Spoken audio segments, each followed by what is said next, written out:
So I obviously left school when I was 16 because I just didn't feel like going into my education further is going to benefit me through the academic route.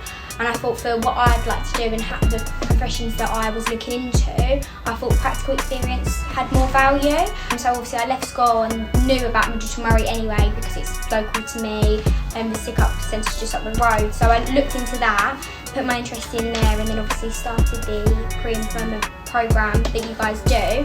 And from there I actually did get another apprenticeship initially, which I stayed at for just over a month, but I didn't feel that that was a placement that was suitable for myself, and I felt that I'd be much better for my career if I was in a placement that was more suitable for me. I was going to get more opportunities in, so I left there and then actually got presented with the opportunities at ViaPath after, so that's how I've got where I am now.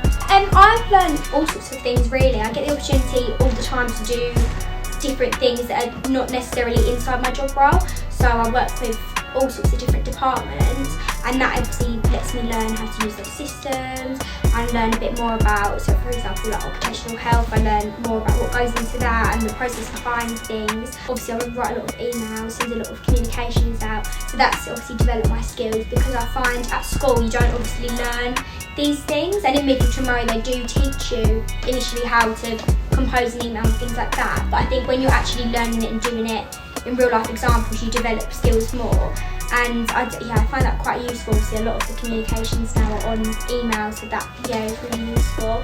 I've also come to terms more a bit with like Excel and Microsoft Word and things like that, so I've developed my skills. I'd say obviously getting to grips with a role is a big challenge anyway, so obviously when you start, I came into ViaPath with minimal sort of experience. I knew about like the GDPR side of things like that, but where I didn't have a great deal of experience, that's quite a challenge, learning new things and being confronted with it all and trying to learn it. And you don't want to I'm a type of person, I don't want to do things wrong, because I'd rather do it right and then not have to fix it again and again and again.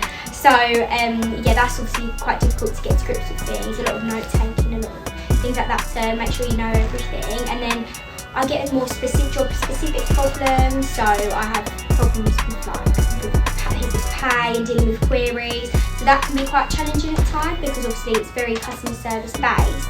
You're dealing with people that aren't necessarily always going to be very happy, which is a problem in itself, so you have to learn how to deal with those sort of things and manage people's expectations. Definitely, I'd like to think so. Some people probably tell you as well. But yeah, it's difficult at times, and every person's different. So you obviously have to judge a situation and how you're going to go back to people. I find, because obviously what works for one person isn't necessarily going to work for another. So it's just constantly learning. But I would say that the fact that I get to work with a lot of different people all the time, so it's not like I'm doing the same thing all the time, because I find that could probably get a bit repetitive and a bit boring. And I've always said, I even said in my interview actually, you don't want to work somewhere that you don't want to get up and go to every day. It's going to make your life absolutely horrendous, and if you don't want to work there, then it's going to affect your workload, I think. So the fact that I'm not doing the same thing every day is great. Yeah, the fact that I get to work with other departments and broaden my knowledge, because especially in my future career, it's better to have that understanding of everywhere rather than just your role, because you can help comment and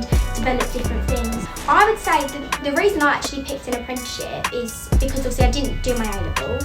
I felt that leaving school, I don't want to limit myself to just have GCSEs. Always wanted to learn, but I thought practical experience is value for me more because of the industries that I did look into. So I feel that the qualification in its whole, obviously it gives me the extra added edge that you would get obviously if it's an A-level equivalent, which is great. But then I find the experience side of it a lot more valuable, because it does give you that opportunity to learn on the job. Because I do always say it's one thing knowing what you're doing and another thing actually doing it. And I just found that if I'm learning what I need to do and how I need to do it, I've had experience obviously in ViaPath and then that little bit beforehand, so I sort of understand how different people operate. I'm liaising with a lot of different stakeholders in and outside of the business, so I can sort of get to grips with how other companies operate. I always say to people, obviously look at how you learn. Not everyone learns better practically, not everyone enjoys that side of things. A lot of people just prefer getting the work done, getting the mark on it, and that's it. So I'd say first of all you've got to explore how you actually are going to benefit from an apprenticeship, and look obviously what's on offer, and look at, I find that a lot of apprenticeship providers, they do actually list, and you can look into like on the government website what apprenticeships can lead to what different careers, and then you can look into what you want to do, you can get advice. I know when I was at MiddletonMurray, I was spoken to about what sort of things I enjoy, and they guided me on what way I could go and the opportunities for me. So yeah, I would definitely look at what apprenticeships are on offer, where you can find them, and what career paths that they can do. I've always said I want to do more qualifications, because I think whilst I'm young I might as well, because I'm not necessarily going to have the same, if I'm really busy in later life then I'm not going to necessarily have time to be going back and doing it. So I feel fine whilst I've still got the time and I still want to do it, I might as well. So yeah, I definitely like to do more qualifications, and then they're obviously going to support me